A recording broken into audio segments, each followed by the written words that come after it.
Hello. If you are somebody who's experiencing or has experienced relational abuse and narcissistic abuse, then I'm making this video particularly for you. This term is being thrown around so much. Almost everybody's saying, hey, my partner had this going on and it was terrible for me. And it takes years of recovery to come over something like that. And it can be very confusing. So I'm going to tell you that a lot of people who go through this type of abuse, who experience this, they are not weak. They're usually selected because they are prime people. They are people of value. They are people that if they are with a narcissist, that they're going to make the narcissist look good. They look good on their arm. And so first of all, I want you to know that. First of all, I want you to know that there is complete recovery. I want to give you the hope.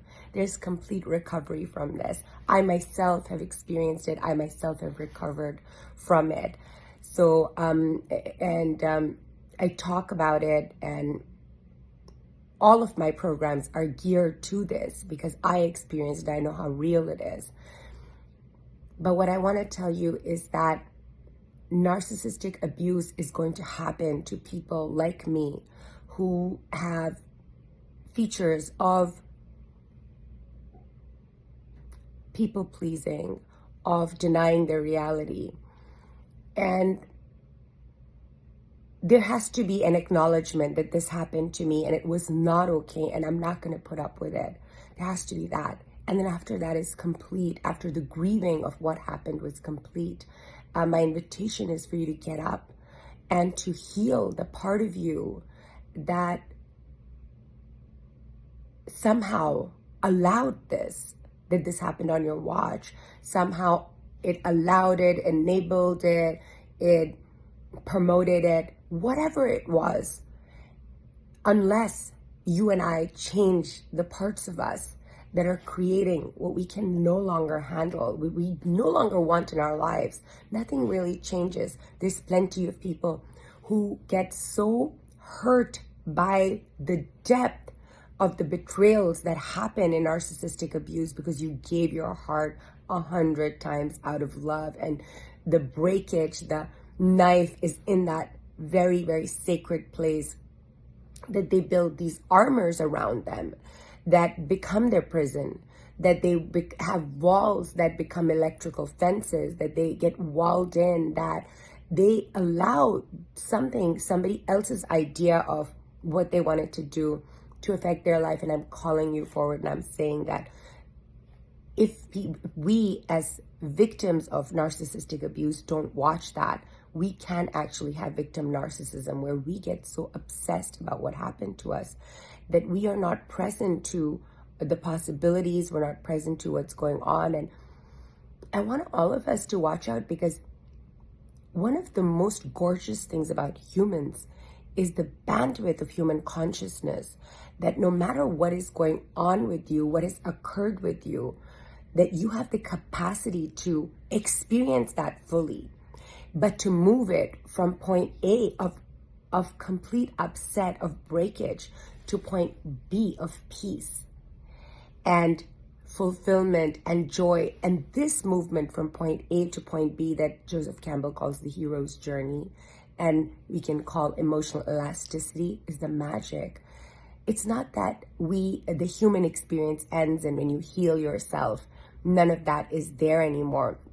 That comes. The only thing that happens is that your capacity, your capability, and your confidence, your emotional confidence, the confidence in yourself to be able to move yourself from point A to point B becomes so good that you're like, I don't know what's going to happen to me.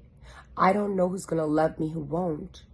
I don't know that I'm going to be able to assess what's going to happen, be prepared for it. But I do know one thing. I know one thing for sure. What I knew for sure is that whoever loves me or not, whoever is with me or not, I'm not going to leave my side.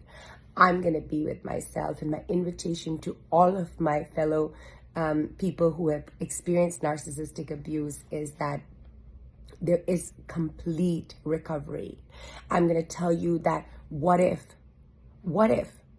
the fact that this massive abuse happened to you was an invitation to heal something deeper than what other people go through.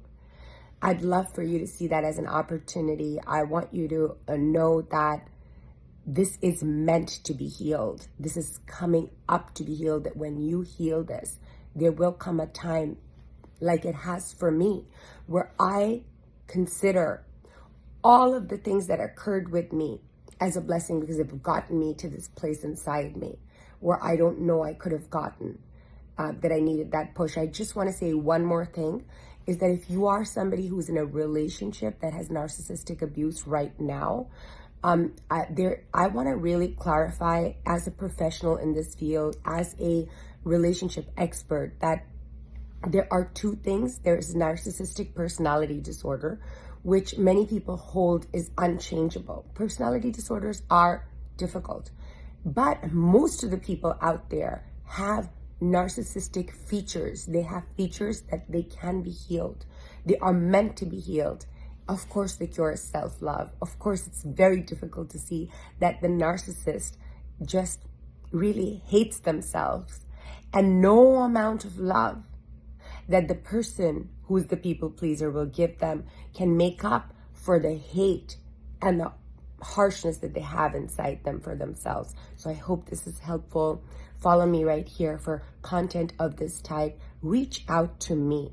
My program is starting very soon in January, and I have built so many things at so many price levels because I want to make sure, including things that are free, including a live that's coming up, that regular lives that I'm going to do 3 times a week, so that anybody who really wants to love without getting hurt and to heal the part